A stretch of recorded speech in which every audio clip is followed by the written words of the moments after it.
سعودی عرب جس کو میرے آقا صلی اللہ علیہ وسلم نے جزیرۃ العرب فرمایا ہے، سعودی انہوں نے نام رکھا ہے. اللہ کے نبی صلی اللہ علیہ وسلم نے فرمایا اخرج الیہود والنصارى من جزیرۃ العرب، جزیرۃ العرب سے یہود و نصارہ کو پاک کرو. حضور اکرم صلی اللہ علیہ وسلم نے جو ہے فرمایا. آج تک عرب شریف تھا، سعودی نے یو اے ای کی حمایت کرتے ہوئے اسرائیل کے پلین اور اس کے تمام ہوائی راستوں کو اپنے ملک کے اوپر سے جانے کی پرمیشن بھی تھی. در پردہ یہ تمام چیزیں ایک ہی ملک کے لیے ہو رہی ہیں، وہ اسرائیل کے لیے. مجھے معلوم ہے میں یہ سخت جملے آج بول رہا ہوں، یہ میرا حق ہے، اور بطور مسلمان یہ میرا حق ہے، میں اپنا احتجاج درج کرا رہا ہوں. آج اگر کسی نے کہیں پر بھی ہولوکاسٹ کا ذکر کیا تو اسے مار دیتے ہیں یہودی. ہولوکاسٹ کا ذکر کر دیا اگر کسی نے، اسے کہیں نہ کہیں پکڑ کر کے مار دیتے ہیں یا اس پر کیس کرتے ہیں. پورے ورلڈ میں کہیں پر بھی ہولوکاسٹ کا ذکر کرنے والوں کو چھوڑتے نہیں ہیں، قانونی چارہ جوئی کی جاتی ہے یا تو اسے ختم کر دیا جاتا ہے. کیوں؟ ہولوکاسٹ میں یہودیوں کی بدنامی ہے، ان کی رسوائی ہوتی ہے، ان کی ذلت ہوتی ہے. میرے عزیزو، ایک مٹھی بھر جماعت ہولوکاسٹ کا نام برداشت نہیں کرتی، اور پوری دنیا میں 1 ارب سے زیادہ مسلمان اپنے نبی کی شان میں گستاخی کیوں برداشت کر کے بیٹھے ہوئے؟ خاموش تماشائی کیوں ہیں؟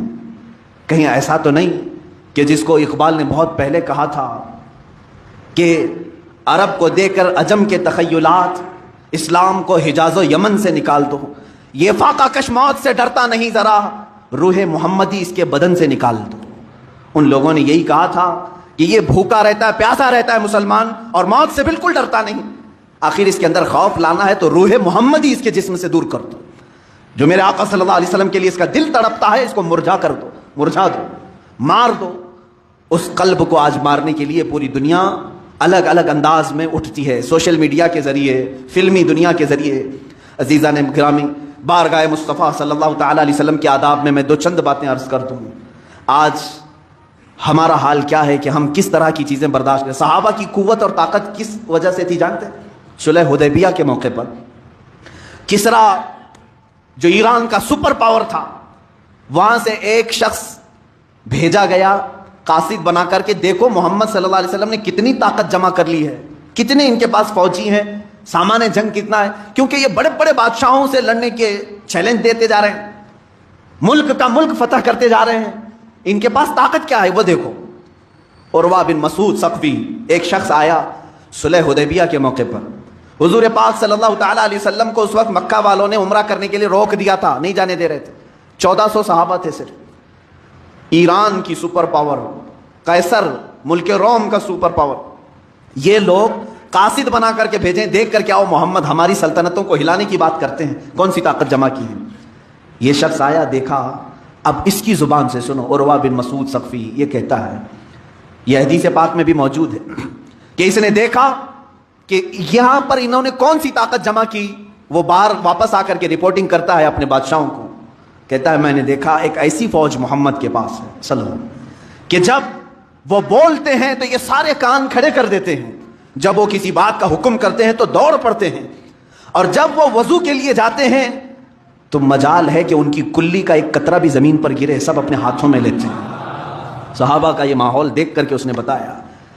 اللہ کے نبی صلی اللہ علیہ وسلم کے متعلق وہ کہہ رہا ہے، قاصد میں دور سے دیکھتا رہا محمد صلی اللہ علیہ وسلم وضو کے لیے کلی کر رہے ہیں، اور صحابہ اپنے ہاتھ پھیلائے، اپنے دامن پھیلائے ہیں، وہ کلی کا پانی ان کے ہاتھوں میں آتا، دامن میں آتا، اور سب اپنے چہروں پر لگا لیتے تھے، ایک قطرہ بھی زمین پر گرنے نہیں دیتے تھے. اور وہ واپس آ کر کے کسرا سے کہا میں نے بڑے بڑے بادشاہوں کے ہاں فوج کو بھی دیکھا ہے، لیکن ایسی دیوانگی کسی کے ہاں نہیں دیکھی. پوچھا انہوں نے کہ کیا طاقت جمع کی ہے؟ انہوں نے کہا چھوڑو ان سے لڑنے کی بات ختم کرو، محمد صلی اللہ علیہ وسلم کو وہ تمہارے حوالے کبھی نہیں کریں گے. کہا کیوں نہیں کریں گے؟ ارے میاں وہ ان کی کلی کا قطرہ زمین پر گرنے نہیں دیتے، ان کے خون کا قطرہ کہاں سے گرنے دیں گے؟ وہ صحابہ ہیں جو رسول کریم صلی اللہ تعالیٰ علیہ وسلم کے زبان پاک سے نکلے ہوئے قطرے بھی زمین پر نہیں گرنے دیتے تھے. تب اللہ رب العزت نے ان کی شان میں قرآن میں آیتیں نازل فرمائی، اور وہ نہتے ہوتے تھے، پیروں میں چپل نہیں ہے، ہاتھوں میں تلوار نہیں ہے. غیبی طاقت ایسی ہوتی کہ وہ لکڑی ہاتھ میں لے لے تو وہی تلوار بن جائے، گھوڑے اگر سمندر میں دوڑائیں تو خشک راستہ بن جائے، اگر وہ درندوں کے پاس آئیں تو وہ درندے ان کے فرمانبردار بن جائیں. یہ ساری طاقت و قوت خدا کی طرف سے غیب سے انہیں ملی ہوئی تھی، صرف اس لیے کہ ان کا یہی قول تھا جس کو اقبال نے کہا ہے آبروئے ماں نام مصطفیٰ، ان کا یہ نعرہ تھا ہماری کل آبرو نام مصطفیٰ سے ہے۔ وہ جیتے مرتے تھے صرف رسول کریم صلی اللہ تعالی علیہ وسلم کی عزت کی خاطر۔ عزیزان گرامی وقار، صلح حدیبیہ کا موقع، جنگ احد کی بات دیکھ لیں، اللہ کے نبی صلی اللہ تعالی علیہ وسلم کے دفاع میں ایک صحابی کھڑے ہیں، اس وقت جنگ کا پانسا پلٹ گیا تھا، کفار مکہ بھاری پڑ گئے تھے، جیتی ہوئی جنگ شکست میں آ گئی تھی، بڑے سخت حالات تھے احد کے میدان میں، اور مسلسل تیر حضور کی طرف برسا رہے تھے کفار، نشانہ کر رہے تھے۔ ایک صحابی کھڑے ہیں حضور کے ڈیفنس میں، ان کے جسم پر 80 تیر چبھے ہوئے تھے، لیکن مجال ہے کہ وہ ہٹیں حضور کے سامنے سے، ہر تیر جسم پر آتا رہا، یہاں تک کہ ایک تیر سیدھے ان کی آنکھ میں گھس گیا اور ان کی آنکھ کا پتلا باہر آ گیا، اور وہ اسی طرح سے اپنے ہتھیلی میں آنکھ کا پتلا لے کر کھڑے ہیں، لیکن مجال ہے کہ وہاں سے ٹس سے مس ہو، اس لیے کہ انہوں نے اپنی زندگی کو وقف کیا تھا، میں دفاع رسول کے لیے ہوں، ناموس رسالت کے پہرے کے لیے ہوں، تبھی تو اللہ تعالیٰ نے ان کو غیبی قوت عطا کی تھی۔ اس کے باوجود اللہ کے حبیب صلی اللہ تعالیٰ علیہ وسلم کے چہرے اقدس پر ایک ظالم کافر نے لوہے کی ٹوپی سے مار دیا، لوہے کی ٹوپی ہوتی تھی جو جنگوں میں پہنی جاتی تھی، وہ پھینکا، رسول کریم صلی اللہ علیہ وسلم کے چہرے پاک پر وہ آ کر لگی، اس کے 2 دانت تھے لوہے کے، وہ سیدھے حضور اکرم صلی اللہ تعالیٰ علیہ وسلم کے رخساروں سے، گال میں سے اندر داخل ہو کر کے دانتوں میں چلے گئے، اور وہ لوہے کی خود نکل نہیں رہی تھی، وہ دانت جو تھے وہ نہیں نکل رہی تھی، کاڑیاں جس سے دانت ہل گئے تھے۔ صحابہ اکرام بے قرار تھے، جانتے ہیں وہ منظر اگر میں اس کی عکاسی کروں، حدیث کے اوراق پڑھتے پڑھتے میری آنکھیں بھیگ گئی تھی، صحابہ ٹوٹ کر کے میرے آقا کے پاس آئے، صدیق اکبر کہتے ہیں یا رسول اللہ، میں یہ دانت کے یہ کاڑیاں میں نکال دوں گا، یہ کڑیاں میں نکال دوں گا۔ حضرت عمر ہیں، حضرت عثمان ہیں، اور دیگر صحابہ ہیں، وہ لوگ کسی نہ کسی طرح سے یہ رسول کریم صلی اللہ تعالیٰ علیہ وسلم کے رخسار میں چبھے ہوئے ان کڑیوں کو نکالنا چاہتے ہیں۔ کس حالت میں جانتے ہیں؟ کس حالت میں؟ ان صحابہ میں سے ہر ایک کے جسموں پر بڑے بڑے تیر چبھے ہوئے ہیں، وہ تیروں کے ساتھ حضور کے ساتھ کھڑے ہیں، کسی کو اپنے جسم کا تیر نکالنے کی فکر نہیں، رخسار رسول پر لگی ہوئی کڑیاں نکالنے میں وہ بے قرار ہیں۔ اسی اسنا میں صحابی حضرت ابو عبیدہ بن جراح رضی اللہ تعالیٰ حضرت صدیق اکبر کو پیچھے کرتے ہیں، کہتے ہیں ابو بکر آپ پیچھے ہٹ جاؤ، اس لیے کہ یہ جو کڑیاں ہیں یہ نکالنے جائیں گے تو حضور کے 2 دانت تو شہید ہو جائیں گے، حضور کے 2 دانت شہید ہو جائیں گے۔ حضرت ابو بکر صدیق نے کہا تو نکالنا تو ہوگا ورنہ یہ زہر پیدا کر سکتا ہے۔ حضرت ابو عبیدہ بن جراح آئے، اجازت مانگی، یا رسول اللہ صلی اللہ علیہ وسلم مجھے نکالنے کی اجازت ہے۔ کیسے نکالا جانتے ہیں؟ رخساروں میں چبھی ہوئی کڑیوں کو اپنے دانتوں سے پکڑ کر کھینچنے لگے، ہاتھ سے نکال سکتے تھے، دانتوں سے پکڑ کر کھینچنے لگے، جب دانتوں سے کھینچا آپ نے تو حضور صلی اللہ علیہ وسلم کے 2 دانت شہید ہوئے، ساتھ ہی حضرت ابو عبیدہ بن جراح کے 4 دانت ٹوٹ گئے، ان کے دانت ٹوٹ گئے، جب وہ کڑی کھینچ کر کے نکالے ان کے دانت بھی ٹوٹے۔ اس کے بعد وہ کھڑے ہو کر کے مسکراتے ہیں، کہتے ہیں ابو بکر میں نے آپ کو صرف پیچھے اس لیے ہٹایا کہ ہاتھ سے نکالتے تو ہمارے ہاتھ کو تو کچھ نہیں ہوتا لیکن رسول پاک کے دانت شہید ہو جاتے ہیں، میں نے اپنے دانتوں سے اس لیے نکالا کہ حضور پاک صلی اللہ علیہ وسلم کے اگر 2 دانت جائیں تو پھر ہمارے منہ میں کسی کے دانت ہونا ہی نہیں چاہیے، ہم سلامت کیسے رہیں۔ جب میرے دانت گر گئے تو مجھے اللہ رب العزت کی ذات پر یہ یقین ہوا کہ مولا تبارک و تعالیٰ مجھے معاف فرمائے گا کہ میرے بھی کفارے کے طور پر دانت گئے ہیں۔ وہ صحابہ کی الفت تھی میرے عزیزوں، وہ صحابہ کی الفت تھی، ان کے بارگاہ مصطفیٰ کے جو لگاؤ ہیں، یہ آداب ہیں، یہ آج دہرانے کی ضرورت ہے، امت بھول چکی ہے ان معاملات۔ حضرت ابو ایوب انصاری رضی اللہ تعالیٰ میزبان رسول ہیں، سب کو معلوم ہے، جب مدینہ حضور تشریف لائے تو اونٹنی حضرت ابو ایوب کے گھر پر رکی، فیصلہ یہی ہوا تھا کہ جہاں اونٹنی رکے گی وہاں پر حضور آرام کریں۔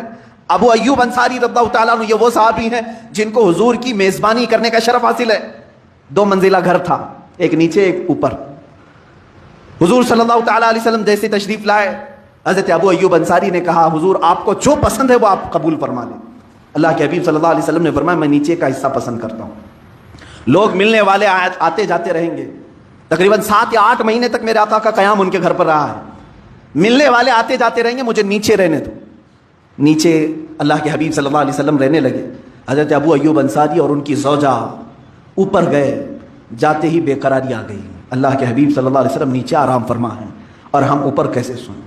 پوری چھت پر سوتے نہیں تھے، کونے میں دبک کر بیٹھے رہتے تھے، پوری رات بیٹھے ہوتے۔ وہ کہتے کہ یہ ادب کے خلاف ہے، اللہ کا حبیب زمین پر سو رہا ہو اور میں پہلے منزلے پر کیسے سو؟ نہیں سوتے تھے، پوری رات اس طرح سے کونے میں بیٹھے رہتے۔ ایک دن ان کے گھر میں پانی کا مٹکا مٹی کا تھا، ٹوٹ گیا، پانی بہہ گیا چھت پر، چھپرے کی چھت ہوتی تھی۔ جانتے ہیں حضرت ابو ایوب انصاری کے ہاں ایک ہی کمبل تھا، ایک ہی لحاف تھا، وہ پورا لحاف انہوں نے پانی میں بھگو دیا، جو کپڑے تھے وہ پھاڑ پھاڑ کر پانی میں بھگو دیا، جمع کر لیا۔ سخت ٹھنڈیوں کی راتیں تھیں، اسی لحاف کو شوہر اور بیوی دونوں اوڑھ کر کے صبح تک بیٹھے رہے، صرف اس لیے کہ پانی کا ایک قطرہ بھی میرے مصطفیٰ کی ذات پر نہ جائے، اللہ کے حبیب صلی اللہ علیہ وسلم کی نیند میں خلل نہ آنے پائے۔ یہ مقام مصطفیٰ صحابہ اکرام سے سیکھو میرے عزیزوں۔ ان دلالوں سے کیا سیکھو گے جو آج حکومت کے تخت پر بیٹھے ہیں، جن کو نام مصطفیٰ کی کوئی قدر نہیں۔ اسی لیے سرکار مفتی اعظم ہند رضی اللہ تعالیٰ عنہ نے اعلان کیا تھا مدینہ طیبہ میں، تیرے حبیب کا پیارا چمن کیا برباد، الہی نکلے یہ نجدی بلا مدینے سے۔ اللہ ان کی دعا قبول کرے، ان ظالموں کو جزیرۃ العرب سے دور کرے۔ آج دل روتا ہے میرے عزیزوں، رسول کریم صلی اللہ تعالیٰ علیہ وسلم کی عظمت پر حملے کرنے والے وہ لوگ ہیں جو ٹڈی دل ہیں، ان کے ہاں کوئی ہمت نہیں۔ اگر مسلم دنیا صرف اور صرف ایک بار ان سے یہ کہہ دے کہ اللہ کے حبیب صلی اللہ تعالیٰ علیہ وسلم کے لیے ہم جان بھی فدا کرتے ہیں، ہم اپنے ہر جمعہ کے خطبے میں یہ کہتے ہیں الا لا ایمان لمن لا محبت لہ، اس کا ایمان ہی نہیں جس کے سینے میں ان کی محبت نہیں۔ ہم تو انہی کی محبت میں جینے مرنے کی قسمیں کھاتے ہیں، لہٰذا اس نبی کی ذات پر کچھ نہ کہو، ہمیں جو کوسنا ہے کوسو، ہم تو برے ہیں، ہم بد اخلاق ہیں، ہم بد عمل ہیں، ہمیں گالیاں دے دو، لیکن میرے آقا صلی اللہ تعالیٰ علیہ وسلم کی شان میں کچھ نہ کہا جائے۔ اے مسلمانوں، اپنے آپ کو بیدار رکھو، جس طرح ممکن ہو سکے ان کی مخالفت میں آواز اٹھاؤ۔ اگر آج تمہارے پاس سوشل میڈیا کا پلیٹ فارم ہے تو اس پر اپنا احتجاج درج کرو کہ ہم فرانسیسی یہ تمام درندوں کے خلاف ہیں، اس لیے کہ انہوں نے ہمارے قلب کو، ہمارے دل کو چھیڑا ہے جہاں میرے آقا کی محبت بستی ہے، ہماری آنکھوں کو ٹھیس پہنچائی ہے جن کے نام سے ہم ٹھنڈک محسوس کرتے ہیں۔ اس لیے میں کہتا ہوں یہ ہیومن رائٹس کے بھی خلاف ہے، کسی کو اس طرح سے ستانا، ہریسمنٹ کرنا، کہ یہ ظلم نہیں ہے، یہ جرم نہیں ہے؟ کسی کو بھی ہریسمنٹ کرنا یہ جرم نہیں ہے؟ اس طرح پورے مسلمانوں، کروڑوں مسلمانوں کو یہ ہریسمنٹ کر رہے ہیں اس بات سے کہ کبھی میرے نبی کے شان میں کارٹون بنانے کی بات، کبھی ان کو معاذ اللہ رب العالمین گندے الفاظ کے ساتھ فلم بنانے کی بات۔ اس طرح یہ تمام بار بار چیزیں جو آتی ہیں یہ ہمارے ساتھ، یہ ہیومن رائٹس کے خلاف ہے، ہمارے ساتھ یہ ہریسمنٹ ہے۔ ہم جو ہے بار بار ان تمام کرب کے ساتھ کیوں زندگی گزار رہے ہیں آج؟ کیا ہمیں دنیا میں اس زمین پر تمام لوگوں کی مذہبی آزادی کے ساتھ جینے کا حق نہیں ہے؟ عزیزان گرامی، ہمارا اسلام تو یہ دعوت دیتا ہے لا تسبوا الذین یدعون من دون اللہ فیسبوا اللہ عدوا بغیر علم۔ قرآن کہتا ہے تم ان کے خداؤں کو گالی مت دو، ان کے خداؤں کو گالی مت دو، اس لیے کہ وہ پلٹ کر کے تمہارے خداؤں کو تمہارے خدا کو بولیں گے، جو اللہ حقیقی ہے اس کو تم وہ گالی دیں گے۔ ہمیں تو یہ منع کیا گیا ہے۔ یہ مغرب، یہ ویسٹرن، جہاں سے یہ لوگ اپنے آپ کو پورا سپر پاور کہنے کا دعویٰ کرتے ہیں اور سب سے زیادہ ترقی یافتہ کہتے ہیں، ان ظالموں کو اتنی بھی تمیز نہیں کہ کسی پوری دنیا کے ایک مذہب کی مقدس شخصیت کے ساتھ کھلواڑ کرنا یہ جرم ہے یا نہیں، ان کو اتنی بھی تمیز نہیں۔ یہ جان بوجھ کر کے کیا جا رہا ہے۔ آج میں مسلمانوں کو ایک درس دے کر کے جانا چاہوں گا، آخری میرا پیغام سنیں۔ حضرت علامہ ابن حجر عسقلانی رحمۃ اللہ تعالی علیہ نے لکھا ہے کہ بغداد پر جب حملہ ہوا تھا تتاریوں کا، ان ظالموں نے پورے مسلمانوں کا قتل عام کیا تھا، دریائے دجلہ کا پانی مسلمانوں کے خون سے لال ہو گیا تھا، بہت انہوں نے ظلم و ستم ڈھائے، اور ان کا محبوب مشغلہ کیا تھا؟ شام کو آتے تھے، کسی عیسائی پادری کو بٹھا کر کے حضور کی شان میں نازیبا کلمات بکنے کے لیے اسے کہا جاتا، پیسے دیے جاتے۔ ایک بار دربار میں علماء کو قید کر کے لائے ہیں، مسلم علماء کو، ان کے ہاتھ پیچھے بندھے ہوئے ہیں، زمین پر لیٹے ہوئے ہیں، اور دربار میں یہ سارے تاتاری اور بادشاہ بھی بیٹھا ہوا ہے۔ ایک عیسائی پادری کو لایا گیا اور کہا گیا کہ تو حضور اکرم صلی اللہ تعالیٰ علیہ وسلم کے بارے میں جتنا ہو سکتا ہے گرا کر کے باتیں کر، ان کے لیے برے برے شعر بول۔ وہ شروع کرتا ہے۔ اتفاق ایسا کہ اس بادشاہ کا ایک پالا ہوا کتا تھا جو سونے کی زنجیر سے بندھا ہوا رہتا تھا، سونے کی زنجیر سے اسے باندھتا تھا بادشاہ۔ جیسے ہی وہ عیسائی پادری گستاخی شروع کیا، وہ کتا بھونکنے لگا، کتا بھونکنے لگا، اس نے بند کر دیا۔ پھر تھوڑی دیر کے بعد اس نے پھر وہی کام شروع کیا، کتا پھر بھونکنے لگا۔ لوگوں نے اس سے کہا بھی کہ شاید تو جو بول رہا ہے اس کی وجہ سے کتا بھونک رہا ہے۔ پھر جب اس نے تیسری بار اسی طرح سے گستاخی کرنا شروع کیا تو کتا زنجیر توڑ کر کے نکل آیا اور اس عیسائی پادری پر ایسا حملہ کیا کہ دم زدن میں اسے چیر کر کے ٹکڑے کر دیا، ختم کر دیا۔ اور اسی وقت سینکڑوں کی تعداد میں وہی تاتاری جو گستاخی رسول کے مرتکب تھے ایمان کی دولت سے مشرف ہوئے، اسلام میں داخل ہوئے۔ میں یہ بات اس لیے عرض کر رہا ہوں، کبھی کبھار مجھے ایسا لگتا ہے کہ وہ کتا تو ہم سے اچھا تھا، وہ کتا تو ہم سے اچھا تھا جو ناموس رسالت پر کوئی ایک جملہ سننا اسے پسند نہیں تھا، کتوں سے گئی گزری زندگی ہم گزارنے پر آ گئے۔ اسی طرح میرے آقا صلی اللہ تعالیٰ علیہ وسلم کا وہ خچر جس پر آپ سواری کرتے تھے، یعفور نام تھا، اتنا عقلمند تھا، اتنا عقلمند۔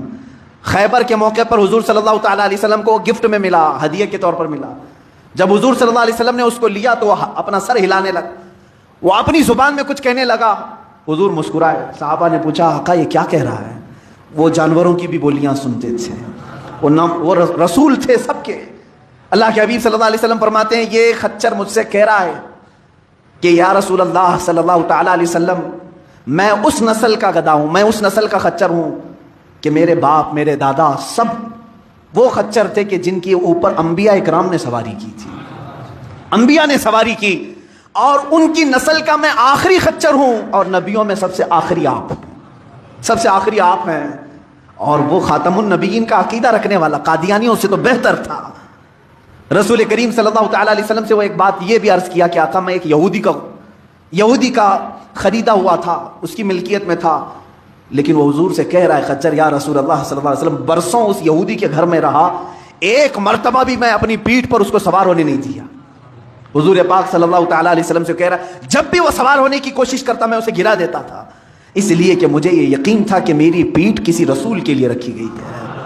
اسی یعفور کو دیکھیں، جب میرے آقا صلی اللہ تعالیٰ علیہ وسلم کا وصال ہوا، اللہ کے حبیب صلی اللہ تعالیٰ علیہ وسلم جب کسی صحابی کو بلانا ہوتا تو اسی یعفور کو بھیجتے تھے، خچر، کہ جاؤ عثمان بن عفان کو بلا لاؤ، جاؤ عمر ابن خطاب کو بلا لاؤ۔ یہ سیدھے اسی صحابی کے گھر جاتا، ان کے دروازے کو اپنے سر سے ٹھوکتا، دروازہ کھلتا، وہ اپنی دم سے اشارہ کرتا، صحابہ سمجھتے کہ رسول کا بلاوا آیا ہے، حضور کا قاصد بن کر کے صحابہ کے گھر جاتا۔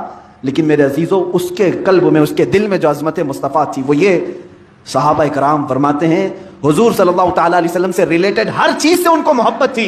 جب میرے آقا کا وصال ہوا، انتقال ہوا، اس دن سے لے کر کے 3 دن تک اس یعفور نے نہ گھاس کا ایک پتا کھایا، نہ کھانا پانی، کچھ بھی نہیں، کسی چیز کو منہ نہیں لگاتا تھا۔ اگر کوئی چیز کھانے کے لیے اس کے سامنے پیش کر دی جاتی اپنے پیروں سے ہٹا دیتا تھا۔ صحابہ روتے تھے اس عمل کو دیکھ کر کہ بغیر مصطفیٰ کے یہ کھانا پسند نہیں کرتا۔ 3 دن کے بعد جس کنویں سے آخری مرتبہ میرے آقا صلی اللہ علیہ وسلم نے غسل فرمایا تھا، بیر غرس، جہاں کا پانی یہ روایات میں ہے کہ وہاں جا کر کے دن بھر بیٹھ کر روتا تھا، اور تیسرے دن اسی میں چھلانگ لگا کر کے فوت ہو گیا۔ اس جانور نے یہ درس دیا کہ بغیر مصطفیٰ کے تو یہ جینا بھی بیکار ہے۔ جو نبی کی محبت میں جیا ہو اسے نبی کو چھوڑ کر کے جینے کا کبھی لطف آ ہی نہیں سکتا۔ اسی لیے میں اب اپنی گفتگو بھی اسی پر ختم کرتا ہوں۔ اے مسلمانوں سمجھ جاؤ، آبرو ما زنام مصطفیٰ اس، آبرو ما زنام مصطفیٰ اس، ہماری آبرو اور ہماری عزت مصطفیٰ کریم کے نام سے ہے۔ درد دل مسلم مقام مصطفیٰ اس، اگر دل درد کرے تو صرف مصطفیٰ کے لیے کرے۔ اسی لیے قرآن نے بھی ہمیں یہی تاکید کی ہے کہ جو رسول دے دیں وہ لے لو، جو رسول منع کر دیں اسے چھوڑ دو۔ افسوس ہے ہم اللہ کے حبیب صلی اللہ علیہ وسلم کی محبت کے دعوے کرتے ہیں، مجھے شرم آتی ہے اس بات کی کہ جب قبر میں ہمیں بند کر دیا جائے گا اس نبی کونین کے سامنے ہم اپنا چہرہ کیسے کر پائیں گے؟ اگر اللہ کے حبیب صلی اللہ تعالیٰ علیہ وسلم کے سامنے ہو کر ہم سے سوال کر لیا گیا کہ میری عزت پر، میری ناموس پر، میری عزت پر حملے ہوتے تھے اور تو گھر میں بیٹھ کر کے روٹیاں سیکتا تھا، تیرے گھر میں اچھے کھانے پکتے تھے، کبھی تو نے غم کا اظہار بھی نہیں کیا، ہمارے پاس کوئی جواب نہیں ہوگا۔ میں یہاں پر منبر سے یہ کہوں گا، یا رسول اللہ، یا آقائی و مولائی و ملجائی، ہمیں جتنی طاقت اللہ نے دی ہے ہم یہاں سے ادا کرنے کی کوشش کرتے ہیں۔ سرکار ہم غلاموں میں طرز ادب کہاں، سرکار ہم کمینوں میں طرز ادب کہاں، ہم کو تو بس تمیز یہی بھیک بھر کی ہے، ہم کو تو بس تمیز یہی بھیک بھر کی ہے۔ گندے نکمے کمی مہنگے ہیں کوڑی کے تیں، کون ہمیں پالتا تم پہ کروڑوں درود، بے ہنر و بے تمیز۔ یا رسول اللہ، ابھی وہ امی فدا کا یا رسول اللہ، آج ہم وہ حق ادا نہیں کر سکتے آپ کے دفاع کا، ہم سن کر کے خاموش رہ جاتے ہیں اس لیے کہ طاقت سے بے بس ہے۔ یا رسول اللہ ہم آپ کی بارگاہ میں دعائی صرف اس بات کی لگاتے ہیں، بے ہنر و بے تمیز کس کو ہوئے ہیں عزیز، ایک تمہارے سوا، تم پہ کروڑوں درود کر کے تمہارے گناہ مانگے تمہاری پناہ، تم کہو دامن میں آ تم پہ کروڑوں درود۔ یا رسول اللہ ابی و امی فدا، ہمارے گناہوں پر، ہمارے خطاؤں پر، ہماری تمام غلط کاریوں پر آپ ہمیں سزا کا اعلان نہ فرمائیں، سرکار صرف رحمت کی آس ہے، صرف رحمت کی آس ہے، صرف رحمت کی آس ہے۔ میرے آقا ہم گنہگاروں پر آپ رحم فرمائیں، اور اللہ کی بارگاہ میں دعا کرتا ہوں اے کریم خدا اس مردود اور ملعون پر تو بے شمار لعنت فرما جو تیرے حبیب پاک کی کردار کشی کرنے کی کوشش کرتا ہے، جو ناموس رسالت پر انگلی اٹھائے، اے مولا تو ہمیشہ کے لیے اس کو عبرت کا نشان بنا دے، رہتی دنیا تک کے لیے اس کو ذلیل و رسوا کر دے۔ اے کریم خدا تو اپنے تمام تر عذابات اس پر نازل کر جو تیرے حبیب پاک کی گستاخی کا مرتکب ہو۔ مولا ہماری دعاؤں کو نالین مصطفیٰ کے صدقے قبول فرما۔ وآخر دعوانا ان الحمد للہ رب العالمین۔